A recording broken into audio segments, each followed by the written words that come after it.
Hola, tenemos información muy interesante sobre un momento muy importante en la historia de la finanza, la historia del patrón oro. ¿Eso es cierto? Históricamente, el oro ha sido considerado más que un simple metal precioso y escaso. Piensa en eso alrededor de 1850, era básicamente solo Reino Unido que estaba en el oro. Básicamente sí, ellos eran los principales jugadores. Pero luego avanzamos un par de décadas, digamos, 1870, 1914 y ¡boom! Este sistema internacional de repente ya está implantado. Es un gran cambio. La función monetaria del oro, como explica Oliver Freytag, es el resultado de la historia económica y política de la humanidad, lo que subraya que hablar de oro en realidad es tratar de un tema político económico. Realmente lo es. Y hemos estado analizando algunas fuentes, lo cual nos lleva a entender que realmente lo que intentan es entender por qué sucedió. No es solo economía seca, tienes política, tienes estos choques de suministros sorprendentes y puedes ver a diferentes países despejando sus opciones. Exactamente. Así que esta es nuestra misión para este video. Intentemos despejar los actuales drivers detrás del oro que se expandió tanto en el siglo XIX. Hagámoslo. Vayamos allá, vayamos más allá de las respuestas simples. Bien, ¿en dónde empezamos? Bueno, una idea común, tal vez la primera que la gente piensa, son las externalidades de la red. Más países se unen al Club de Oro, mejores para todos los demás que se unan también. El comienzo se sitúa con la implementación del patrón oro a finales del siglo XIX en Gran Bretaña, mediante la Resumption Act, que eliminó las restricciones a la exportación de monedas de oro. Entonces, esto marcó el fin de una era donde los estados podían manipular su moneda para aumentar sus ingresos. Se considera entonces que este fue el momento cuando el oro se convirtió en protagonista del sistema económico internacional, siendo base para la propagación del capitalismo global. Cierto, el clásico argumento de efecto de la red. Entonces, pensemos en los principios de los años 1860. La mayoría de Europa continental no estaba en el oro. Sin embargo, el patrón oro se convirtió en un acuerdo monetario adoptado por la mayoría de los países hasta finales del siglo XIX, hasta 1914. ¿Y qué usaban? Plata más que nada. No estaban en el oro, pero usaban un mezclado de metalismo, es decir, usaban plata y oro. Entonces, esta idea de que había una red masiva y poderosa del patrón oro que iba a llegar a todos desde el primer día, parece un poco flotante basada en esto. Las fuentes nos sugieren que la apuesta inicial no fue tan fuerte como podríamos creer, lo que nos hace preguntarnos entonces qué más estaba pasando. Bien, entonces, si eran efectos puros de la red al comienzo, ¿qué pasa con Alemania? Siempre se escucha que Alemania cambió al oro en 1863 después de la reunificación. Esto está frecuentemente pintado como el momento clave, o sea, el dominó que golpeó y hizo que todos los demás se vayan cayendo. Sí, esa es una narrativa muy común.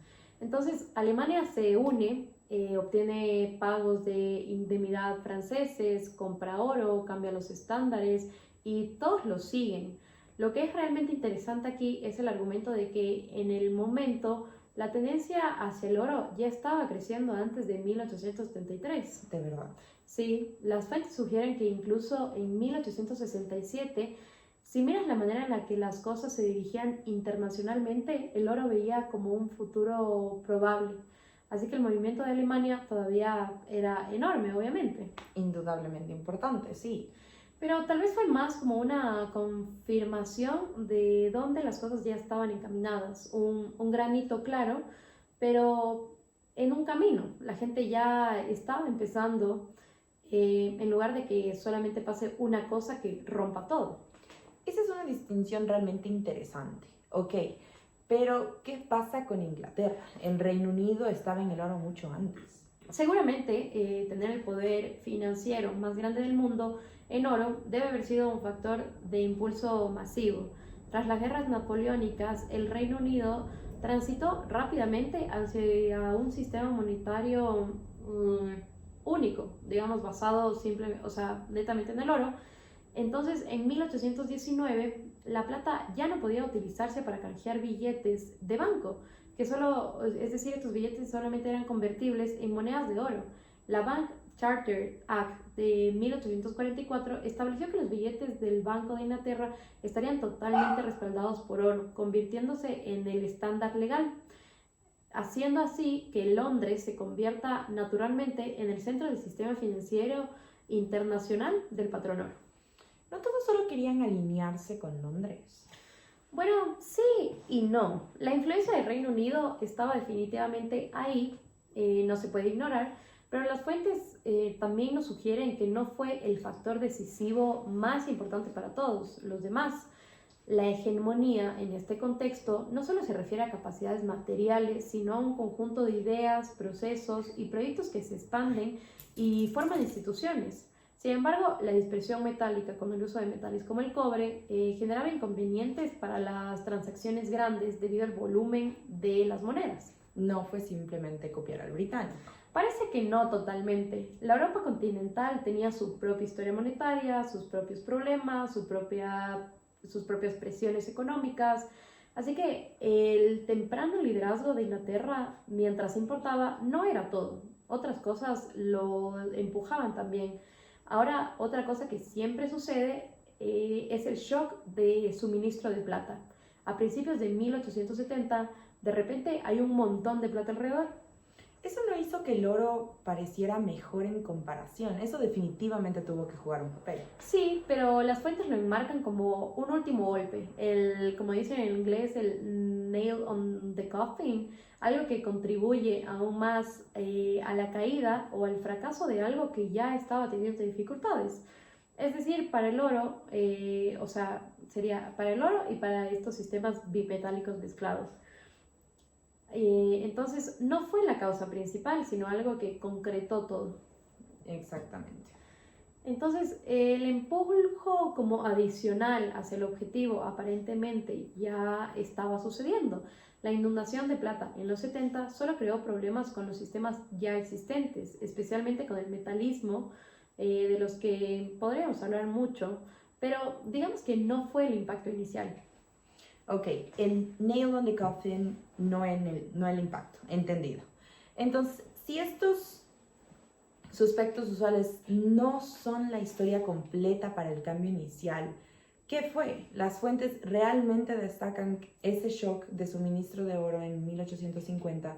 ¿Por qué fue tan importante?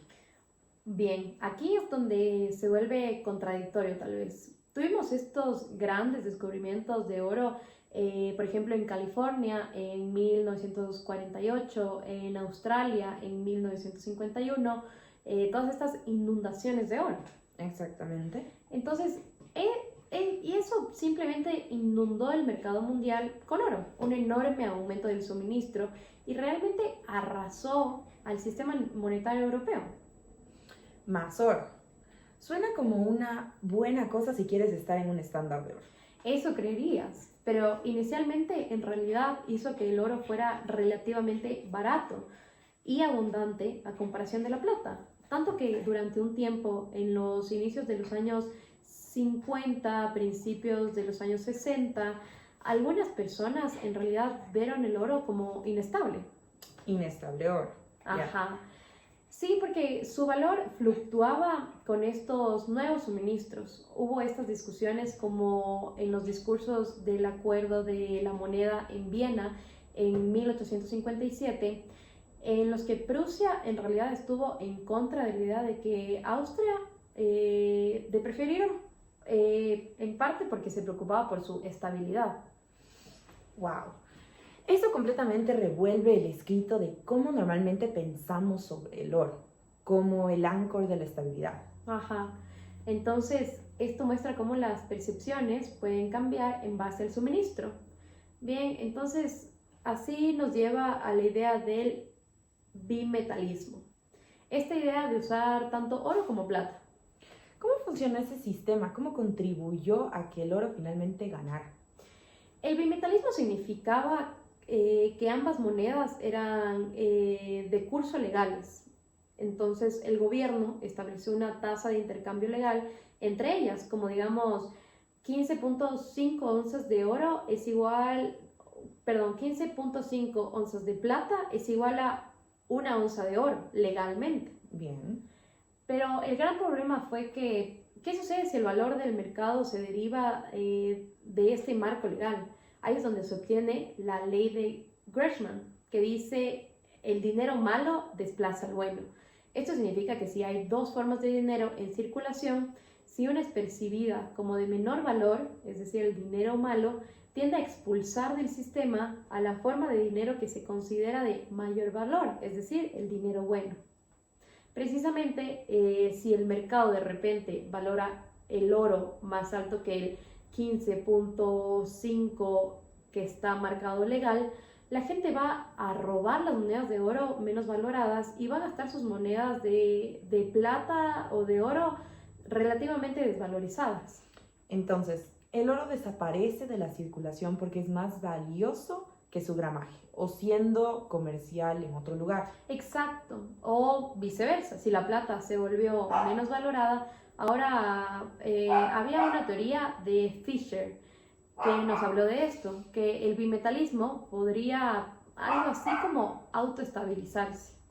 ¿Cómo funcionaría eso? La idea era de que si el oro se volvía más barato, más dinero se convertiría en la moneda que se volvía valorada, aumentando la demanda y su precio, mientras que la plata más cara salga del mercado, haciendo que permanezca el oro, un tipo de acto de equilibrio entre estas dos cosas. En teoría. En teoría.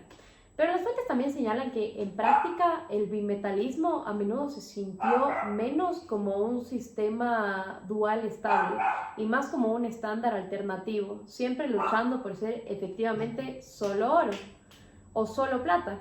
De todos modos era inherentemente inestable y esos impactos de suministro, hablamos del flujo de oro en los 50, el flujo de plata en los 60, deben haber realmente manipulado ese marco legal fixado. Entonces, absolutamente a través de un, como se le dice en inglés, scratch on the woods, esto quiere decir como introducir un problema o un obstáculo que interrumpe o dificulta un plan que se pretendía que se desarrollara sin problemas.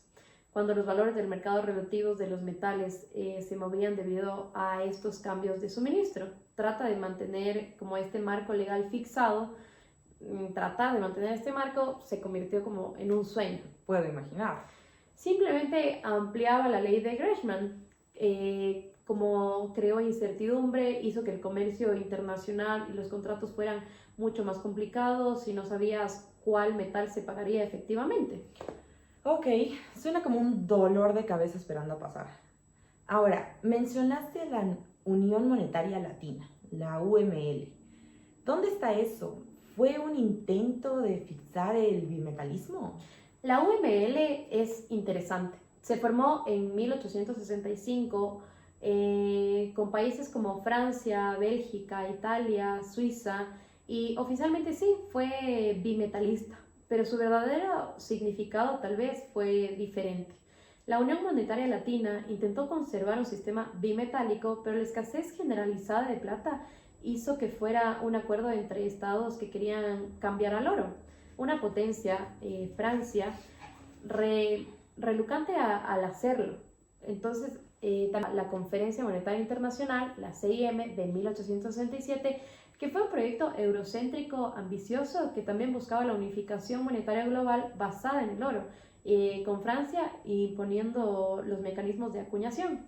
¿A qué te refieres?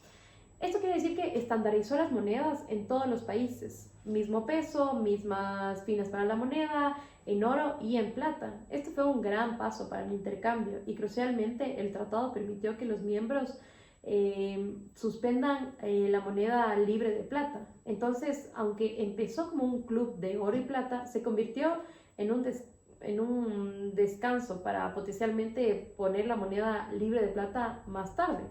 Exactamente esa es la línea. Y las fuentes notan que algunos miembros como Bélgica, Suiza, Italia realmente querían ir al oro. La estructura de la UML hizo que este intercambio futuro fuera mucho más fácil. Así que, como una casa a la mitad, hacia el monometalismo de oro. Así, ajá.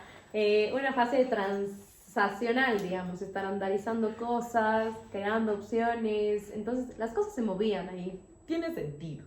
Entonces, bien, el bimetalismo está decreciendo. La UML está tal vez apuntando hacia el oro. ¿Qué tal simplemente las actitudes generales? La gente empezó a preferir el oro por otras razones. Definitivamente.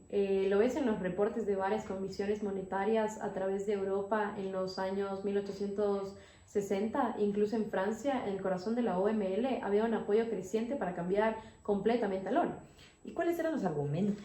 Bueno, esa gran conferencia monetaria internacional de París en 1867 tiene dos puntos principales que aparecieron para el oro. Uno, la disponibilidad. ¿Recuerdas cómo era tal vez demasiado disponible a los 50, a finales de los 60? La suma parecía suficiente, pero tal vez menos volátil, más predictable. Y dos, la conveniencia simple. El oro tiene mucho más valor en una moneda más pequeña comparado con la plata. Para transacciones más grandes de comercio internacional es solo que, o sea, necesitas menos volumen y menos trabajo, más que nada para transportar y manejar que los sacos de plata. La practicabilidad gana. Exactamente. Entonces, algún punto sí, y no era solo países ya en la UML pensando de esta manera. Tuviste lugares como Rumania que estaban ya en un estándar de oro. Sí, de hecho, adoptaron las especificaciones de la UML sobre la moneda de oro, pero sin la parte bimetálica. Se saltaron ese paso. Wow. Así que solo tomaron la parte de oro del sistema. Sí, lo que realmente muestra la apelación internacional del oro en sí mismo, separando el debate del oro bimetálico en sí mismo. Bien, así que tenemos los problemas con el bimetalismo, esta preferencia creciente, pero ¿qué tal los incentivos económicos? ¿Cuál fue la verdadera ventaja para un país que decidió, bien, vamos a ir con el oro? ¿Cuál fue la línea final? Esto parece un motivo realmente crucial. La gran ventaja, la primera, digamos, fue bajar los costos de los préstamos y acceder al capital más barato en los mercados internacionales, en particular Londres. El dinero habla. Lo hace. Entonces, el trabajo de Bourdieu y Rocktoff se menciona bastante. Claro, si estuvieras en el estándar de oro, los oficiales internacionales te vieron como menos arriesgado, más estable y comprometidos a financiarse bien. Entonces obtuviste mejores cifras de interés en tus bonos de gobierno, por ejemplo. Exactamente, actuó como una señal, una housekeeping de aprobación financiera, una buena aprobación asegurando una situación financiera estable. Me gusta eso, financial housekeeping. Exacto.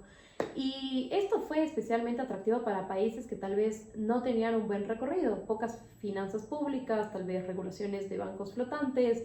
Adoptar el oro fue una forma de comprar credibilidad. Así que ayudó a que se superara una mala reputación.